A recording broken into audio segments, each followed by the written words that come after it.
This is the largest sphere ever built, a $2.3 billion venue. In 2025, it became the highest-grossing concert venue in the world, topping both Billboard and Polestar. And yet behind the lights, the business case is still not clean.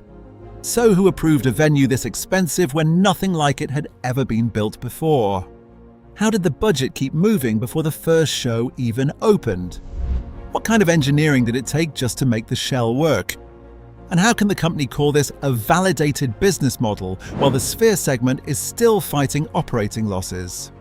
Most importantly, if the first Sphere is still trying to prove the model works, why are more cities already lining up to build their own? To understand why, it helps to understand what this thing actually is.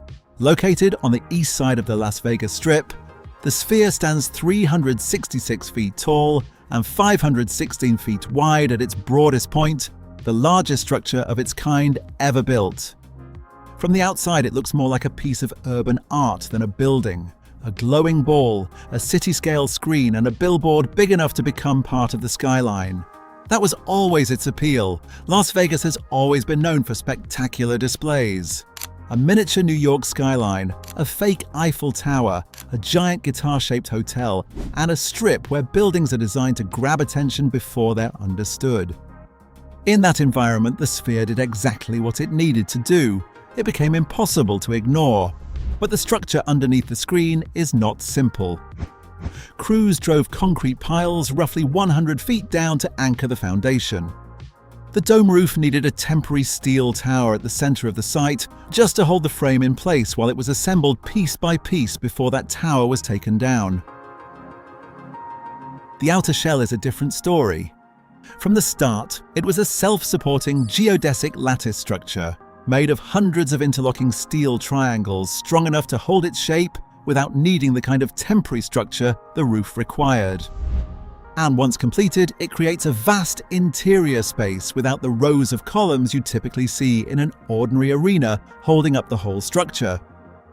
Technically speaking, the principle is fairly simple. A flat roof wants to sag in the middle, but a curved shell spreads that weight across the entire shape, instead of forcing it all onto one point. In a sense, the whole structure is built like one giant television with the screen and the building designed as a single unit, rather than a screen added on afterward. The exterior also has its own character. Programmed across 1,200,000 individual LED units, the Exosphere can turn the entire building into a basketball, a giant emoji, or a single unblinking eye-tracking traffic on the Las Vegas Strip. It's the largest LED screen on Earth, visible clearly from many blocks away, like a glowing landmark in the heart of the city. That was the original plan, and here is what actually happened. Look, I think that this building will have an impact a lot like when color TV happened, when high definition television happened. It's something that people haven't ever felt before, and I believe they're going to love it. The project was once expected to cost about $1.2 billion to $1.7 billion. In February 2020, just before the pandemic hit, that estimate had already moved to around $1.66 billion, attributed to design changes and guest experience upgrades. Then construction was suspended for several months in 2020 as the pandemic disrupted the supply chain. By May 2023, before the first show by U2, the Irish rock band, opened the building to the public, Sphere Entertainment said construction costs had climbed to about $2.3 billion. Sphere Entertainment Company is the American company that owns and operates the Las Vegas Sphere. Its argument was that the rising cost came from the complexity of the project. That answer isn't automatically false. The Sphere was complex. It had never been built at this scale before. But that's also the point.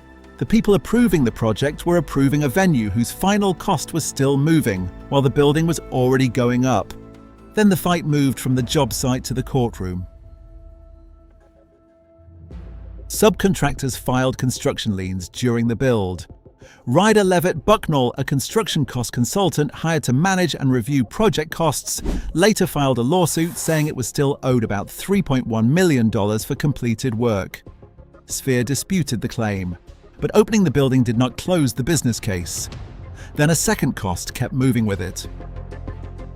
Industry estimates suggest the Sphere's annual electricity use runs close to 96,000 megawatt hours, with a monthly utility bill reportedly in the hundreds of thousands of dollars just to keep the exterior screen running.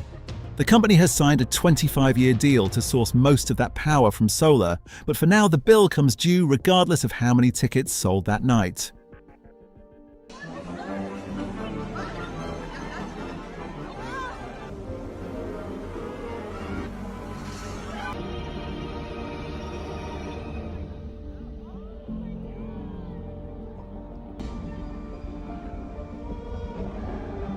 The building opened anyway, the videos went viral, the concert sold tickets. In 2025, Sphere Las Vegas ranked #1 on Billboard's and Pollstar's lists of top-grossing venues worldwide, and the Sphere segment alone brought in $781 million in revenue for the year, up 27% from 2024. But a high-grossing venue isn't the same thing as a profitable one. That same Sphere segment still posted a GAAP operating loss of about $268 million for full year 2025. The problem wasn't demand. People wanted to see it. Artists wanted to perform there. The problem was the type of venue it had become, one where almost no touring act can simply arrive, set up, and play. Booking here means weeks of concentrated dates in one city, a commitment many touring schedules can't make. The entire experience depends on custom visuals and sound built specifically for that room, so one screen and one schedule have to recover the cost of very expensive content. A sold ticket isn't the same as a finished equation. The venue worked. The segment still lost $268 million. The company's other half carried its own warning. In early 2025, Sphere Entertainment told investors that its MSG Networks division, the regional sports network business under the same corporate roof, could be forced into bankruptcy if it failed to refinance roughly $804 million in debt.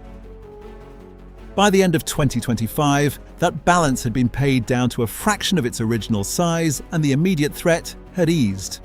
But for months, the company asking cities to bet on new Spheres was, at the same time, warning its own investors about bankruptcy in a different part of the business. And it's happening again right now on a much bigger map. Years earlier, a similar Sphere was planned for Stratford, East London, near the former Olympic Park. This isn't the Las Vegas Strip. It's a real residential area with people living close enough to see the building from their homes. The issue wasn't whether the structure could stand. The issue was what the outside screen would do to the neighbourhood after dark. In 2023, Sadiq Khan, the Mayor of London, directed planners to reject the project. The official concern was the impact of the illuminated outer shell, including light pollution for nearby residents.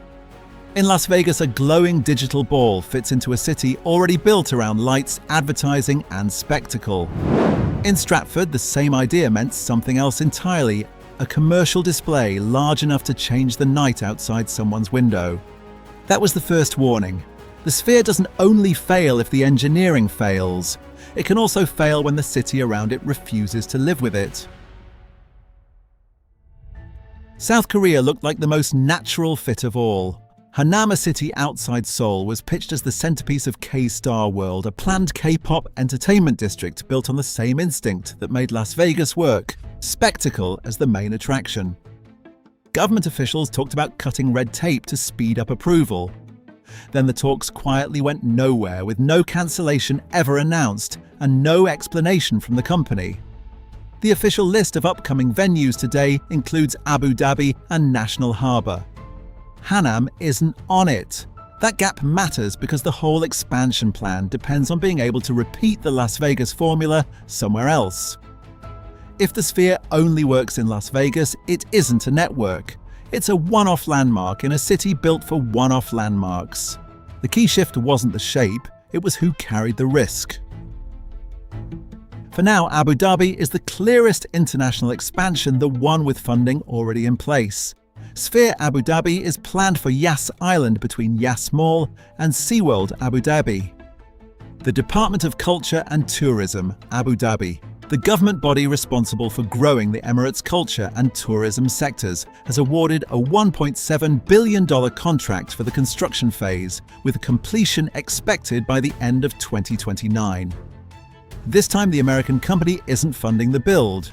Sphere Entertainment is licensing its design technology brand and intellectual property, while Abu Dhabi pays for construction. In plain terms, the Sphere becomes closer to a franchise for architecture. The company sells the system, and the local partner carries the construction risk. That may be smart business. It also raises a question.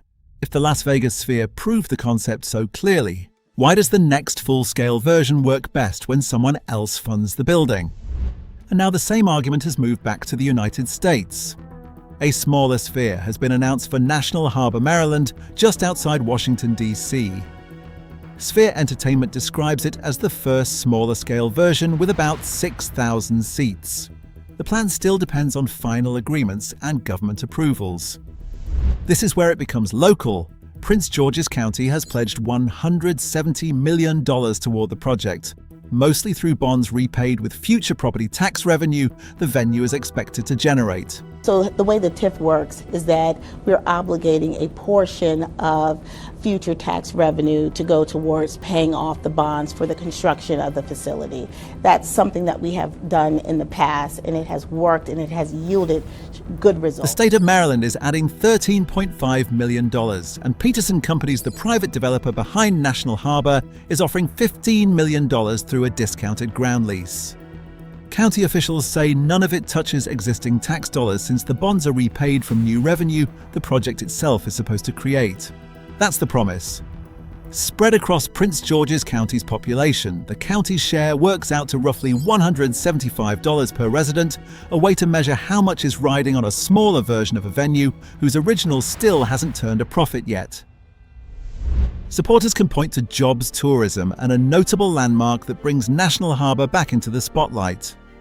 Critics, meanwhile, can point straight to Las Vegas, where demand was real, revenue was real, but the Sphere segment still recorded a $268 million operating loss for the year. Both sides have numbers to back them up. But nobody who made this decision is being asked to explain it. There's a city near you that's been pitched this same promise, one landmark, one subsidy, one projection saying the money comes back later. You just don't know yet whether it's next. The project you just watched took years to fail publicly. The next one on this channel took longer and cost more. Subscribe, because by the time it makes the news, it's already too late. Comments are open. Name your city.